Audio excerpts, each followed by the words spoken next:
and it's really coming down to who scores last. I do think the Browns pull it out. They are at home. I could be completely wrong.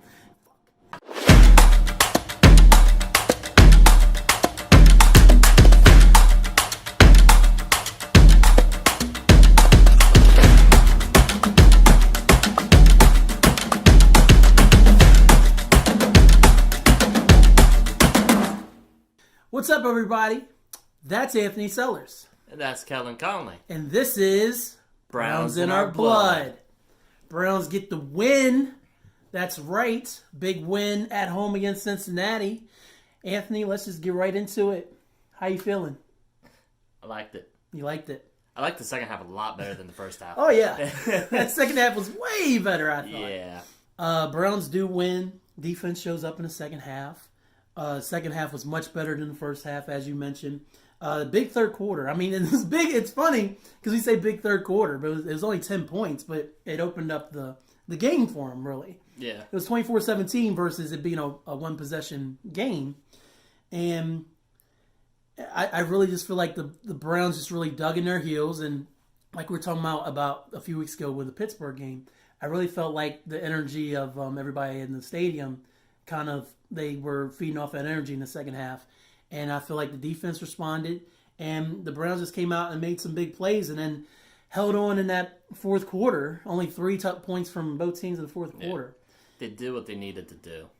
Yeah, which is win. And the second half really shows how the offense should be run. I know we said it earlier in the year when they went 1-2 and it was done through the running game. Mm-hmm. It was just showed it was predicated on having Chubb and Hunt featured. Yes. And it should just stay that way, even though, yes, you have Odell right now, you have Jarvis Landry, you have Njoku, which that... Welcome back, Njoku. That little catch... One catch for 4 yards. That interception thing was, kind of stupid. Yeah. that was a bad call. But a lot of bad calls in the NFL this past week. It wasn't just in Cleveland. Yeah. But I digress. No, I like I said, I really liked what they did in the second half. The fact that Chubb only had like 3 carries in the first half is kind of a disgrace. Asinine. To be honest. Yeah. Shout out Mike Osti. Yeah, it's kind of bad. It doesn't make any sense because we've said it all year. Why do we know, and other Cleveland Browns fans know, that the running game is what really spurs this team ahead. And when they go out there and they just get away from it and let Baker throw and go for everything out and just get away from what the game plan should be, which is you use Chubb and you use Kareem Hunt and you use Landry and Njoku and Odell when you can. When you actually stick with the game plan, there's success. And when there's not, when you go away from it, then you struggle. And the Bengals, yes, they're 1-12. They have 1 win, but they look a little rejuvenated. They got Andy Dalton back.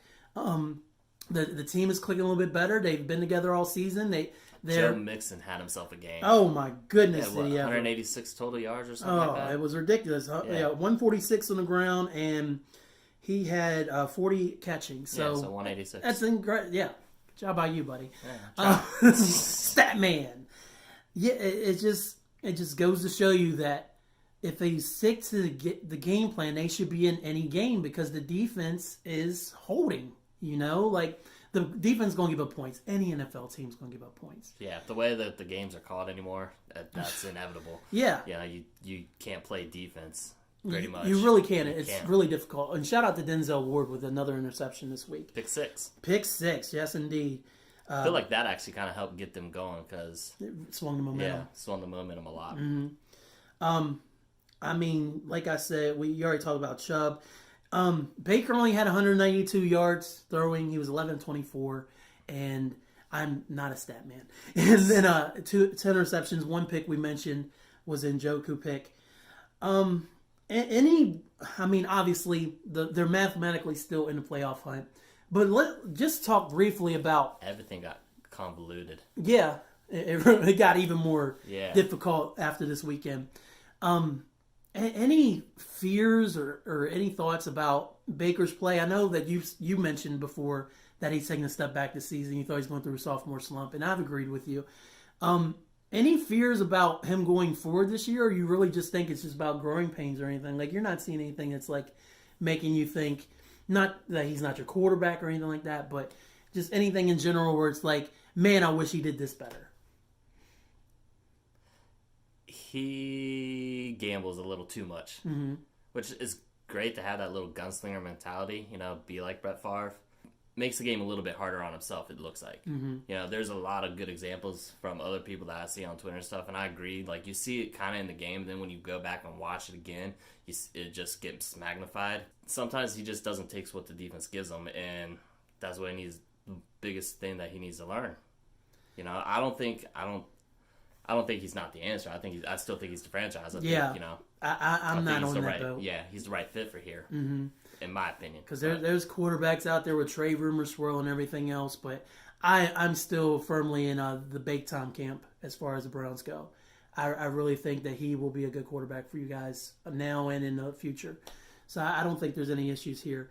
Did you want to talk any about the training staff thing with Baker kind of throwing them under the bus and then taking it back when it came to how they handled? Really. Not really. Yeah, okay. That's it is what it is. Yeah. And any thoughts on the Odell rumors that came out this weekend either about him not wanting to be in Cleveland? I'm not looking too much into that stuff. I don't. Yeah. Still focused. The sports hernia thing, that makes a lot more sense to why he hasn't looked like Odell. Yeah, exactly. Mm-hmm. Yeah. I think that's played a factor. It absolutely has. Yeah. Why would anybody want to lie about that too? Just to say if they're having an off year. But Randy Moss. Yeah. The other Terrell Owens. The other stuff though is not. It's Hall of Famer. He's here now, so whatever. Yeah. Yeah, I agree. So, got 3 games left. Jesus, I can't read. No, he can't. I cannot read. 3 games left as y'all round out this season. And it hasn't been what we wanted it to be. Obviously, we all were, I predicted 13-3. Abe did 10-6. You were around the same area with Eric. 5, I think. The Browns are 6-7. So, I think the main goal at this point, at least for me, as an adjacent Browns watcher, is I just want to see him have a winning season. I want to see him pull out 9-7, and whether they make the playoffs or not, I say if they have a winning year, that's a success. Because how long has it been since y'all had a winning season? 2007? 7, I think. Yeah. 10-6 with Derek Anderson.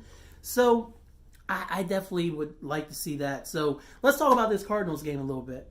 Going to Arizona, and it's an interesting matchup because the Cardinals are 3-9-1, but there's weeks they play like a 3-9-1 team, and there's weeks that they don't. So, what are your thoughts about that game? I think Kyler Murray Murray. Shout out to Kyler Murray. Murray has a pretty good rapport with Christian Kirk. I watched a little bit of the game, like with the Steelers this week, and it seems like he's on the same page. They got good chemistry together on the field and stuff. Fitzgerald scares me. Always. David Johnson, you don't know what's going to happen with him. You really don't. He's really fallen off the map. Yeah. Because he was a beast, and he had the injuries, and then the injuries went away. Not the injuries went away, but he's come back, and he just hadn't looked like that same back that was great in fantasy. Or great on the field, really. You wonder if they're misusing him, too, somehow. You know what I mean? But I wonder if I expect to win just because their offensive line isn't that good, and I think even with our defensive line being mostly backups at this point, I still think they're going to manhandle them. Yeah. So you're expecting them to handle it with ease and everything? I'm expecting another win. I'm expecting to win. Let me say that first and foremost. I don't expect to be a manhandling, though. I could see this being a high-scoring game, honestly. The Browns' defense could... it's a good defense. I don't want to take anything away from Browns' defense. Shout out to you, Steve Wilkes. I know I trashed you before. But it could get in one of those cases where Kyler is... he just makes a difference, and y'all are in a 24-27 game by the third or fourth quarter. And it's really coming down to who scores last. I do think the Browns pull it out. They are at home. I could be completely wrong. They're in Arizona. The Browns are on the road, so being on the road could affect how the defense travels, everything. The game is a 4 p.m. kickoff, so it's in the late games. I think they'll win, though, and then they'll just continue to hopefully get closer to that 9-win mark that we're looking at. Yeah. I do think, too, like, Kendall Lamb started at right tackle this week, and he played a lot better than what Chris Hubbard. Chris Hubbard constantly gets bulldozed. You saw it a lot in the Pittsburgh game, and Kendall Lamb was actually holding his own in the pass pro, so I think that's going to play a factor. The protection. Yeah, the protection will help out as long as it stays like that, And they got to get to the run game early, man. Yeah, that's the other thing. They should just go ahead and just focus it all around Chubb and Hunt. Yes. Like, we've been saying that all season. I know it sounds like a broken record, but it is what it is. It is what it is. That's how you got to win games. That's what y'all need to do to win. And Kareem Hunt had 9 touches for 28 on the ground, and Chubb only had 15 carries. I need Chubb to be. He still had over 100 yards. He still had 100 yards. Yeah, I don't want to take away, and that's another perfect stat. It is 106, ladies and gentlemen. But yeah, you got. I want to give him 20 plus carries, and I'd like to see Hunt with like 15 carries, honestly. And I don't want to see another first half where there's no running game. Yeah, really. And I feel like the running game opens everything up. That's a natural football thing. And Jarvis is just having a great year. And if you can slide Odell in there too, I think you'll be all right. Yeah. I mean, Odell still has a shot at having a 1,000-yard season. Which is crazy. Yeah, given everything that's going on. I know. I mean, he honestly has come to Cleveland and been a model citizen other than this last week with the sports hernia, and that's an injury. So there's a FanDuel League this week. Your winner was not me. Was not Anthony. It was not Kellen. It was not me. It wasn't Eric. And just a public service announcement. Eric Jordan is still in the IR. He probably will not be seen for the rest of the regular season. If the Browns make the playoffs, maybe he can come back in January and do some stuff with us. But more than likely, we're looking until the offseason before you see Eric again. So he's okay. He's recovering nicely, but he just can't do the show right now. So we miss you, Eric. Hopefully I'm not butchering everything and putting people in the wrong places and everything too much. So Johnny Harmonic won with 118 points. Eric came in second. He's still playing FanDuel because he can do that from his phone. He doesn't have to go anywhere to do that. And then Anthony was third. I was fourth with 107. So looking at our leaderboard for the total scores, Anthony's still in first. So it looks like Anthony is going to be your Browns in our blood. 50 points. Yeah, you got 90 points? Nice. No, it's way more. You got 70. 35. Yeah, 70 points. It's looking like this guy's going to be our Browns in our blood Intercontinental FanDuel champion this year. He's going to get that belt from Eric. Second is Monstalung. And then I came back in third, so I'm now ahead of Gary. Take that, Gary. I know you're watching. I want that third place trophy. Wow. So if you want to play FanDuel with us, the links are in the description. You can join us for $2 a week. 6 slots are open.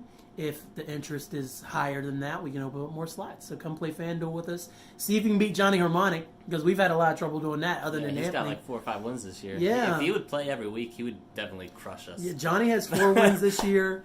If he played every week, he would be in the lead. Yeah. By far. Johnny has 4 wins. You have 4 wins. Eric has 3. I have 1. And then Mischievous has 2. And Gary has 1. And I thought Lane won a couple times. Maybe Lane just came out of nowhere a couple times. So definitely play with us on FanDuel. It's a lot of fun. We like to talk smack to each other. And then also, you're watching this on Monstalung Soundvizion. Excuse me.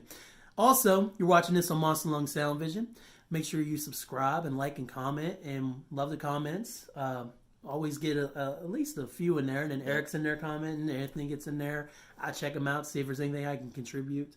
So please keep commenting. Love the feedback and enjoy it very much. And if you hit that bell, you never miss an upload from Monstalung Soundvizion, including Browns in our blood. Browns in our blood. I almost forgot what we was doing. That's right. And then if you like our show in podcast format and don't like looking at our ugly mugs, then you can go to -podcastgroup.com.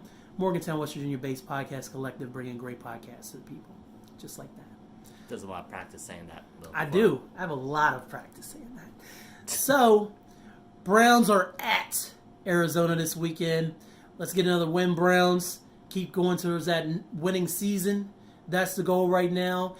Anything else you want to say, Anthony? No, that's pretty much covered That it. about sums it up. So that's Anthony Sellers. And that's Kellen Conley. And this is Browns in Our Blood. Let's go, Browns.